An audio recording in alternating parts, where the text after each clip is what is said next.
Faites-moi confiance.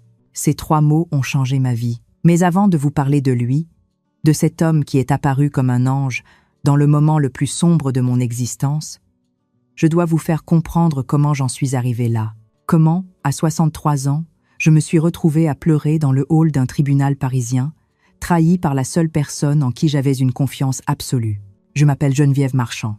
Pendant 40 ans, j'ai tenu le restaurant de ma famille, le Petit Jardin, dans le 10e arrondissement de Paris.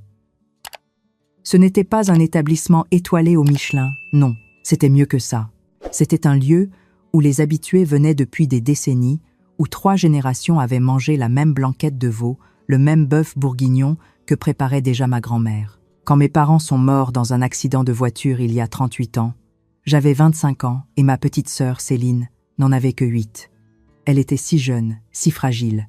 Je l'ai élevée comme ma propre fille. J'ai abandonné mes études de droit. J'ai mis ma vie entre parenthèses. Le restaurant, qui aurait dû être fermé, je l'ai fait tourner, seule, tout en m'occupant d'une enfant qui pleurait ses parents chaque soir. Je ne me suis jamais mariée. Je n'ai jamais eu d'enfant. Céline était toute ma famille. Je payais ses études privées, ses cours de piano, ses vacances à la mer. Quand elle a voulu étudier la mode à Milan, j'ai vendu mes bijoux de famille pour financer ses 3 années là-bas. Quand elle est revenue sans diplôme, mais avec un petit ami italien dont elle est tombée enceinte, je l'ai accueillie à bras ouverts. « Tu es chez toi, ma chérie », lui disais-je. « Le restaurant sera un jour à toi aussi. » Elle a eu 2 enfants, des jumeaux. Je les ai gardés pendant qu'elle cherchait du travail qui ne venait jamais. Son compagnon est parti quand les enfants avaient 2 ans. Elle m'a dit qu'elle ne pouvait pas payer de loyer. Alors elle a emménagé dans l'appartement au-dessus du restaurant, celui qui appartenait à mes parents. Temporairement, avait-elle dit. 10 ans se sont écoulés. Pendant ces 10 ans, j'ai travaillé comme une forcenée. Le matin à 5 heures, j'étais au marché. Puis la préparation, le service du midi, une courte pause, le service du soir, et souvent, je nettoyais la cuisine jusqu'à minuit. Mes mains étaient abîmées par l'eau de vaisselle. Mon dos me faisait souffrir, mais je ne me plaignais jamais. Céline, elle, cherchait sa voie. Elle passait ses journées sur son téléphone, à poster des photos sur Instagram, à parler de ses projets d'influenceuse. Les jumeaux, Léa et Hugo, maintenant 12 ans, je les ai vus grandir. C'est moi qui les emmenais à l'école le matin, avant d'ouvrir le restaurant. C'est moi qui les aidais pour leurs devoirs le soir. « Tu en fais trop pour elle », me disait Monsieur Beaumont, un de mes clients fidèles depuis 40 ans. « Elle profite de toi. » Je défendais toujours ma sœur. Elle a perdu ses parents. Elle a besoin de temps. Mais au fond de moi, je commençais à sentir quelque chose. Une fatigue qui n'était pas seulement physique, une lassitude du cœur. Puis, il y a 8 mois, j'ai reçu une lettre de la mairie. Le quartier allait être rénové. Des promoteurs immobiliers voulaient racheter plusieurs bâtiments de la rue, dont le mien. Ils offraient 2 millions d'euros pour mon restaurant et l'appartement au-dessus. 2 millions d'euros. C'était une fortune. Je pourrais enfin prendre ma retraite, voyager, me reposer. Et il resterait assez d'argent pour assurer l'avenir de Céline et des enfants. Je lui ai annoncé la nouvelle le soir même. « On va être riche, Céline. On pourra acheter 2 appartements, un pour toi et les enfants, un pour moi. Tu pourras enfin démarrer une vraie entreprise si tu veux. Les enfants pourront aller dans les meilleures écoles. » Son visage s'est illuminé. « Oh, Geneviève, c'est merveilleux. Nous avons célébré. Elle a même préparé le dîner ce soir-là, chose qu'elle n'avait pas faite depuis des années. J'étais si heureuse de la voir heureuse.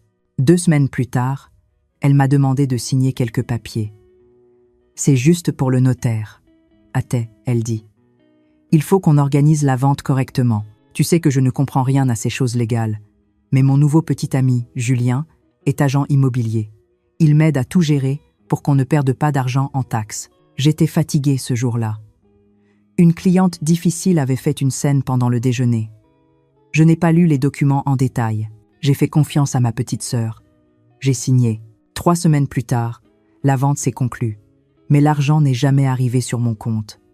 Quand j'ai appelé le notaire, il m'a dit quelque chose qui m'a glacé le sang. « Madame Marchand, l'argent a été versé sur le compte de votre sœur, Madame Céline Marchand, conformément aux documents signés. Vous lui avez transféré la propriété complète du bien il y a 6 semaines. » Je n'arrivais pas à respirer. « Quoi ? Non, je n'ai jamais. Inside from the word. Si, madame. Vous avez signé une donation en pleine propriété. C'est irréversible. » J'ai raccroché et je suis montée en courant à l'appartement. La porte était fermée à clé. J'ai frappé. « Céline, Céline, ouvre! Il y a eu une erreur. » Pas de réponse. J'ai utilisé ma clé. Mais la serrure avait été changée. J'ai appelé son téléphone. Elle a décroché. Sa voix était froide, une voix que je ne lui connaissais pas. « Écoute, Geneviève, il n'y a pas d'erreur. L'appartement était à moitié à moi de toute façon.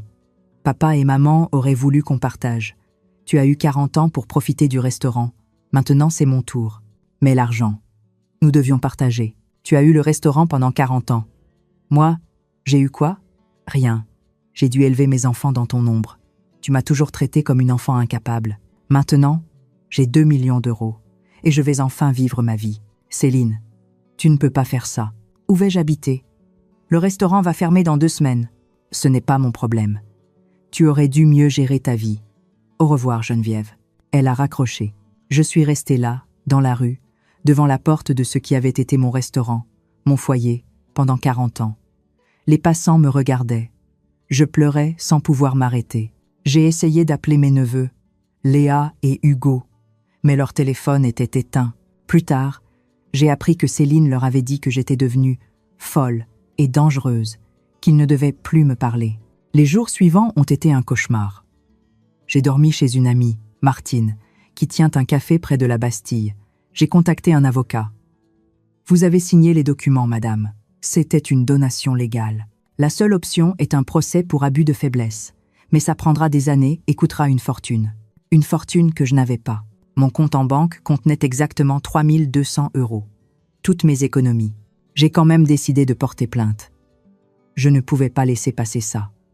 Mon avocat, Maître Dubois, m'a prévenu. Ce sera long et difficile. Votre sœur a de bons avocats maintenant qu'elle a de l'argent. Le jour de la première audience était un mardi de novembre. Il pleuvait. Cette pluie froide, typiquement parisienne, qui vous transperce jusqu'aux os. J'étais au tribunal de grande instance, assise sur un banc dans le couloir, attendant que mon affaire soit appelée. Puis je l'ai vue, Céline. Elle marchait vers moi, accompagnée de 3 avocats en costume. Elle portait un manteau Chanel que je ne lui avais jamais vu, des chaussures qui devaient coûter 1 000 €. Elle avait l'air si différente, si dure. Quand elle est passée près de moi, elle ne m'a même pas regardée, comme si j'étais invisible, comme si ces 40 ans de sacrifice n'avaient jamais existé. Quelque chose s'est brisé en moi à cet instant. Je me suis levée et j'ai couru vers les toilettes. Je suis entrée dans une cabine et j'ai pleuré. J'ai pleuré comme je n'avais pas pleuré depuis la mort de mes parents. Mon corps entier tremblait. Comment a-t-elle pu? Comment a-t-elle pu me faire ça? J'ai entendu la porte des toilettes s'ouvrir, puis une voix douce. « Madame, vous allez bien ?» J'ai essayé de me calmer, de sécher mes larmes. « Oui, oui, Prenez votre temps. » Je suis sortie de la cabine. Une femme d'environ 50 ans me regardait avec inquiétude. « Vous êtes sûre que ça va ?»« C'est juste. » Et les mots sont sortis. Tout est sorti. Je lui ai raconté toute l'histoire, à cette inconnue dans les toilettes d'un tribunal. Elle m'a écouté sans m'interrompre. Quand j'ai fini, elle a secoué la tête. « Votre sœur est une personne horrible. Mais vous savez quoi? Mon frère m'a fait exactement la même chose il y a 5 ans. Il m'a volé l'héritage de mes parents. J'ai gagné mon procès, mais ça m'a pris 3 ans. 3 longues années. 3 ans. Oui, mais j'ai gagné. Ne lâchez rien. La justice existe encore. » Elle m'a tendu un mouchoir en papier. « Je m'appelle Sophie. Je suis avocate, mais pas dans ce domaine. Si vous avez besoin de parler, n'hésitez pas. » Elle m'a donné sa carte. J'ai souri faiblement. « Merci. Je m'appelle Geneviève. » L'audience a été brève et décevante. Le juge a dit qu'il y aurait besoin d'une expertise, d'autres audiences. « Ce sera long », a confirmé mon avocat. Je suis sortie du tribunal et je me suis assise sur les marches, sous la pluie. Je m'en fichais d'être mouillée. J'étais déjà trempée de l'intérieur. « Madame Marchand ?» Je me suis retournée. Un homme d'environ 70 ans se tenait là, avec un parapluie. Il était élégamment vêtu, un costume gris anthracite, des chaussures italiennes. Ses cheveux étaient argentés, ses yeux bleus très clairs.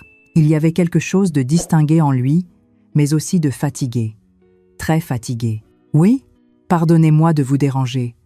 Je m'appelle Laurent Beaumont. J'étais. Il a hésité. Je connais votre situation. Comment? J'étais dans la salle d'audience. Mon propre procès a été reporté. Alors j'ai assisté à quelques audiences. J'ai entendu votre affaire. J'ai froncé les sourcils. Vous m'espionniez? Non, non.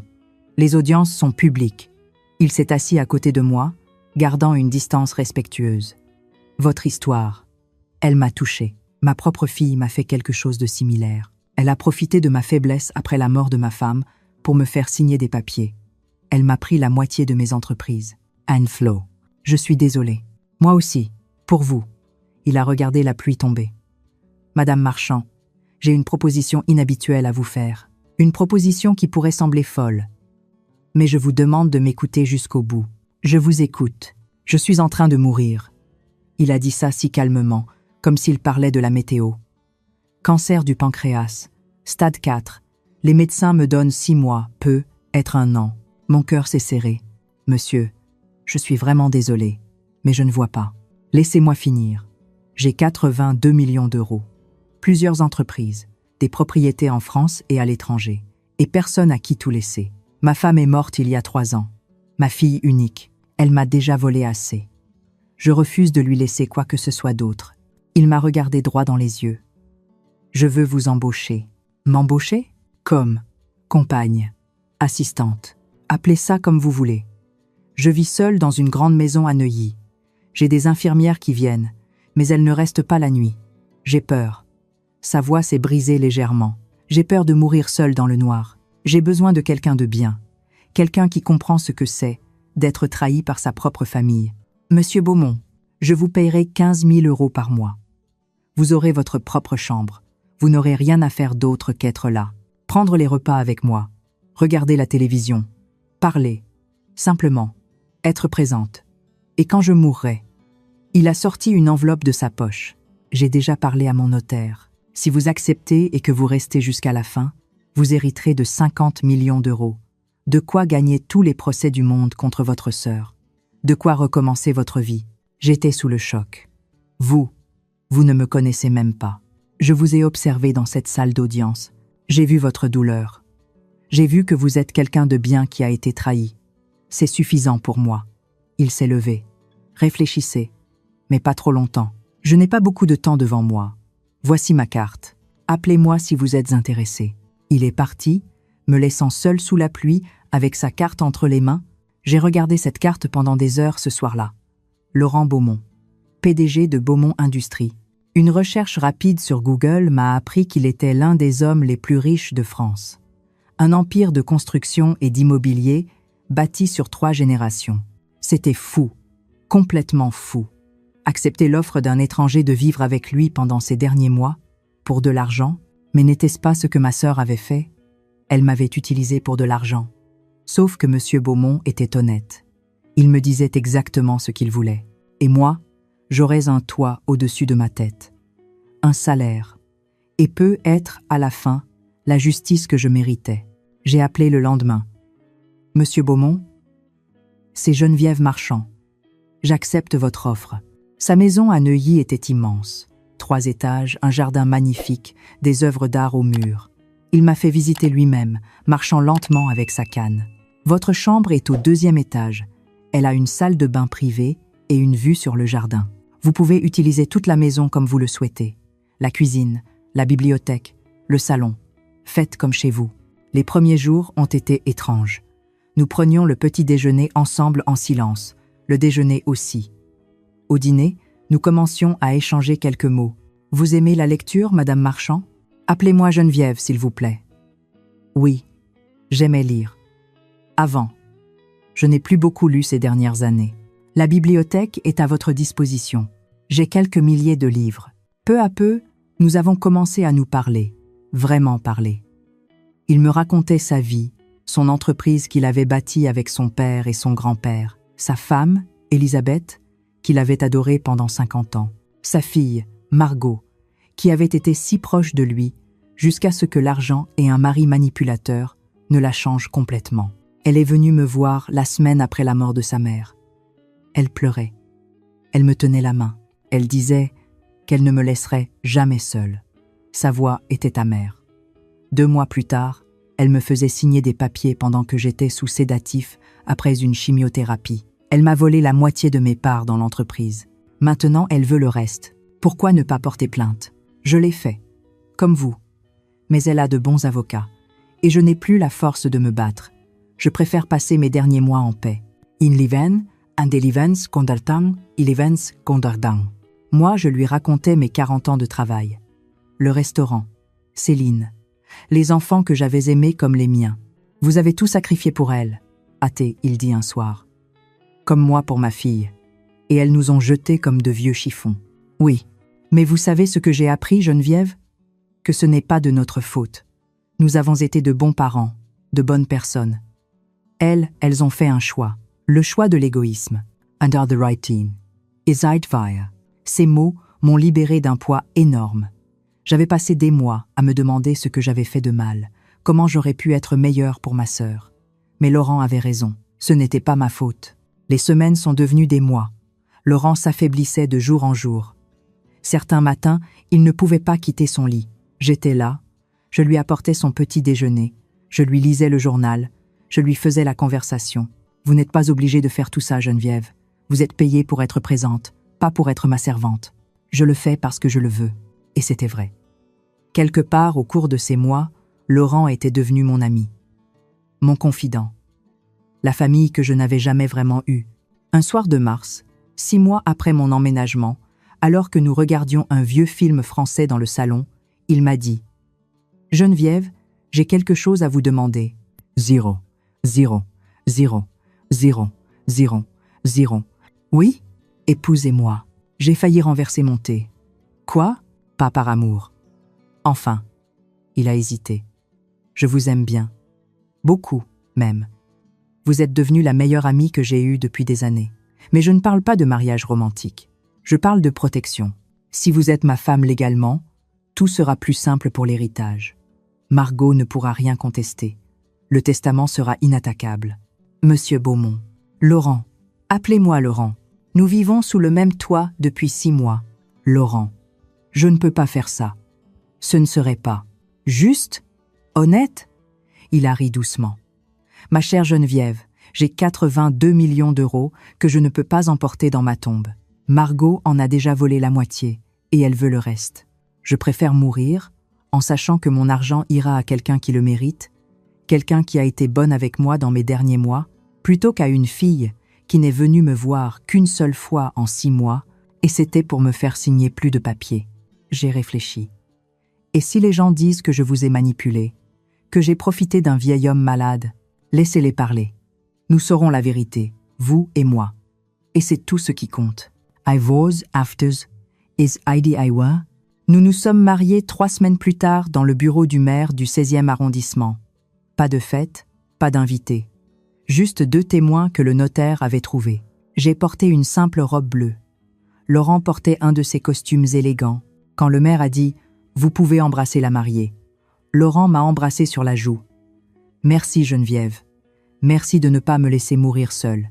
J'avais les larmes aux yeux. Merci à vous de m'avoir sauvée. » Et c'était vrai, il m'avait sauvée.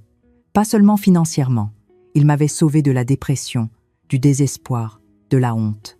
Il m'avait redonné une raison de me lever le matin, un but. Bien sûr, l'information a fuité. Une journaliste a découvert le mariage. L'article est paru dans un journal économique. Laurent Beaumont, milliardaire, épouse son aide-soignante. Sa fille crie au scandale. Margot a appelé le lendemain. Laurent était trop faible pour répondre, alors j'ai pris le téléphone. « Qui êtes-vous » a-t-elle crié. « Vous pensez que vous allez avoir son argent ? Je vais vous détruire. Je vais prouver que vous l'avez manipulé. Votre père est mourant et vous n'avez pas pris la peine de venir le voir une seule fois ces 3 derniers mois. Vous n'avez pas le droit de me dire ce que je peux ou ne peux pas faire. Il est devenu sénile ? C'est évident. Il est parfaitement lucide. Plus lucide que vous ne l'avez jamais été. Is this better ? On verra ce qu'en dira le tribunal. Elle a raccroché violemment. Laurent est mort 1 mois plus tard, par une belle matinée d'avril. J'étais à côté de lui, tenant sa main.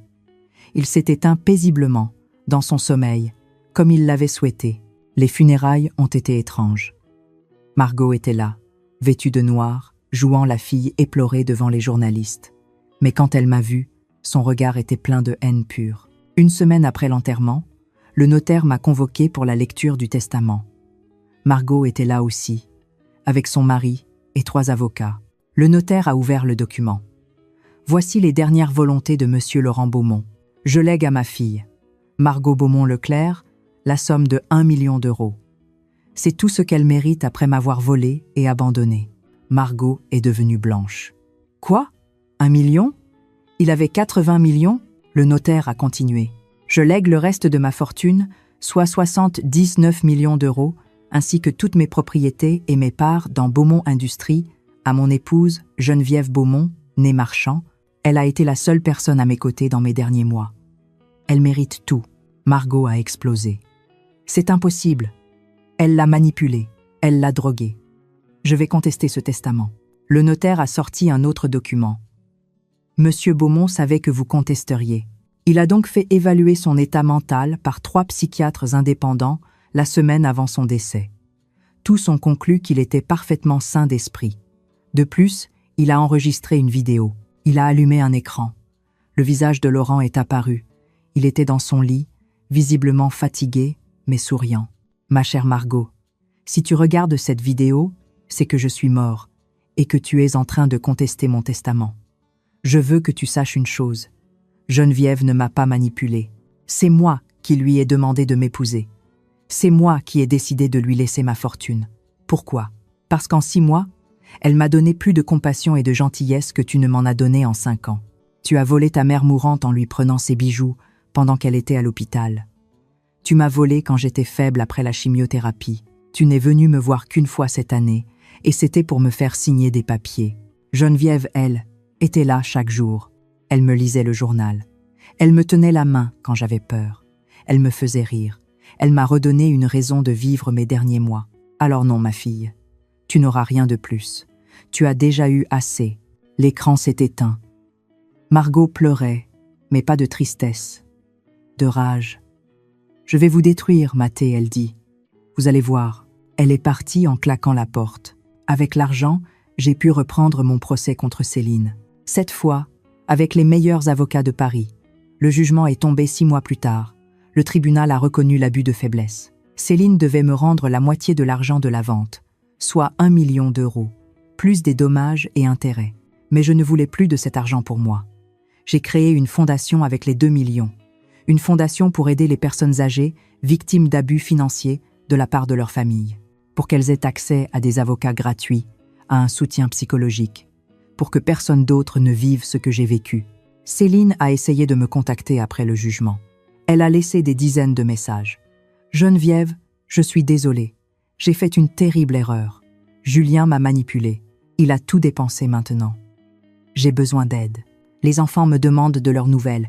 Ils veulent te voir. » J'ai écouté tous ces messages. Puis je les ai effacés. Je ne lui ai jamais répondu. Certaines personnes pensent que je suis cruelle, qu'une bonne sœur pardonnerait. Mais Laurent m'a appris quelque chose d'essentiel dans ces derniers jours. Pardonner ne signifie pas laisser quelqu'un continuer à vous faire du mal, Geneviève. Parfois, la chose la plus saine à faire est de couper les ponts. J'ai donc coupé les ponts. Les jumeaux, Léa et Hugo, ont maintenant 15 ans. Quand ils seront majeurs, s'ils veulent me contacter, ma porte sera ouverte. Mais je ne chercherai pas à les voir tant qu'ils sont sous l'influence de leur mère. Aujourd'hui, j'ai 65 ans. Je vis dans une belle maison à Saint-Germain-en-Laye. J'ai repris des cours de peinture, un rêve de jeunesse que j'avais abandonné. Je voyage. L'année dernière, je suis allée en Italie, au Japon, en Argentine. Je suis seule, mais je ne suis pas solitaire. J'ai des amis, des activités, un but. Et parfois, le soir, je regarde la photo de Laurent et moi le jour de notre mariage. 2 étrangers qui se sont sauvés mutuellement dans leurs moments les plus sombres. « Faites-moi confiance », m'avait-il dit ce premier jour sous la pluie. J'ai fait confiance, et ça a changé ma vie. Ce n'est pas une histoire d'amour au sens traditionnel, mais c'est une histoire d'amour quand même.